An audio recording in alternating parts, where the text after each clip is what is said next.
Imagine sleeping outside, completely unaware of what is nearby, and somewhere beyond the tent, a predator is watching.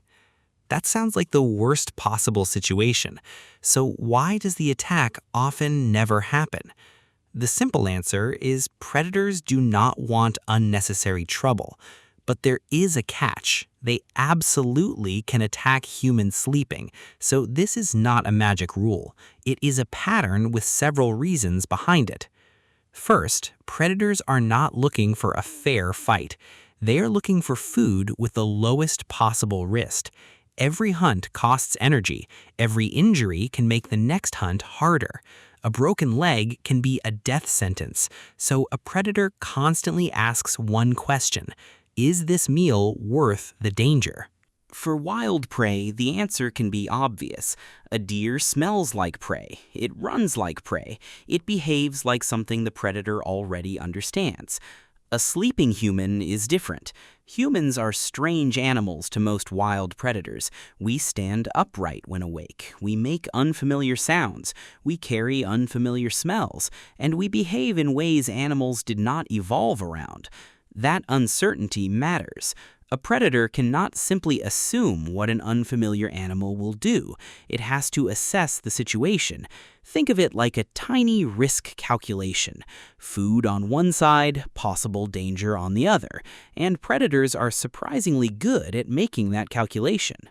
A wolf may approach a campsite, then stop. It watches. It smells the air. It listens. Nothing happens. That pause is not indecision for no reason. It is information gathering. The animal is trying to understand the situation.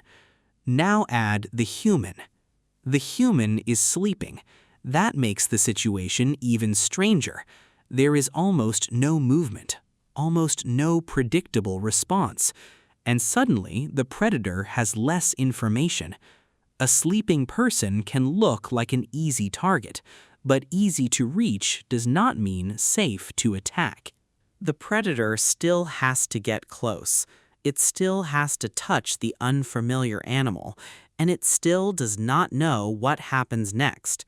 Then there is another problem. Humans can be unpredictable.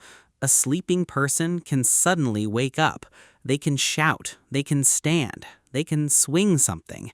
They can fight. To a predator, sudden movement can change the entire calculation. Now, imagine the predator has already encountered humans before. Maybe it has been chased away. Maybe it has heard vehicles. Maybe it has smelled smoke. Maybe it has seen people gathering together. Those experiences can create caution. The predator learns that humans are not ordinary prey, and learning changes behavior. This is especially important around campsites. A campsite is not just one sleeping animal. It is a strange collection of smells: food, cooking smoke, fabric, plastic, metal, human scent. Animals may investigate all of it, but investigation is not the same as an attack. A bear can smell food from far away. A fox can investigate a tent. A wolf can watch from the edge of a clearing. None of those actions automatically means an attack is coming.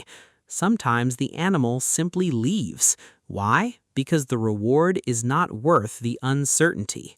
Predators also have easier options. Wild ecosystems contain familiar prey, prey that already fits their hunting strategy. A deer runs. A rabbit bolts. A fish swims. A sleeping human does none of those things. That does not make the human safe. It makes the situation unfamiliar, and unfamiliarity can create hesitation. But there is another side to this story. Predators can become less cautious, especially when humans accidentally teach them bad habits. Food is one of the biggest examples. If a wild animal repeatedly finds food around people, it can learn. Human places become associated with easy calories. Garbage becomes rewarding. Pet food becomes rewarding.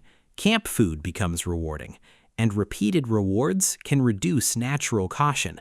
This is where the risk changes. The animal is no longer simply investigating, it has learned that being near humans can pay. That is why feeding wildlife is dangerous.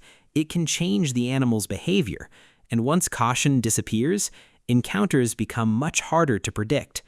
So the real question is not, why are predators scared of sleeping humans? The better question is, why would a predator choose a risky, unfamiliar target? Usually, it has no reason to, unless the circumstances change. An animal may be injured. It may be starving. It may be defending young. It may be surprised at close range, or it may have become habituated to people.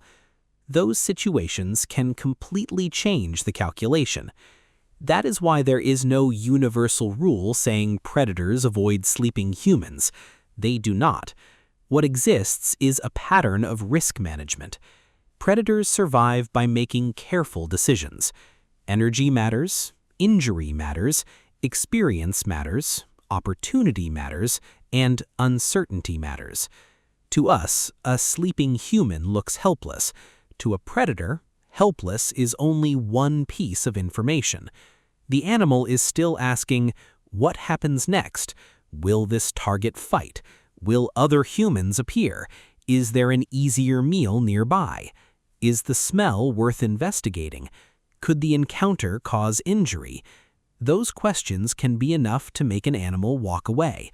So if you are imagining a wolf standing outside your tent tonight, remember this: the animal is not thinking like a movie monster. It is making a survival decision. And sometimes the smartest decision is simply not worth it. But that should never be mistaken for safety. Wild predators are unpredictable. Keeping distance, securing food, and respecting wildlife are still the smart choices. Because the real reason many encounters end without an attack is not friendship, it is calculation. And in the wild, calculation can be the difference between eating and getting hurt.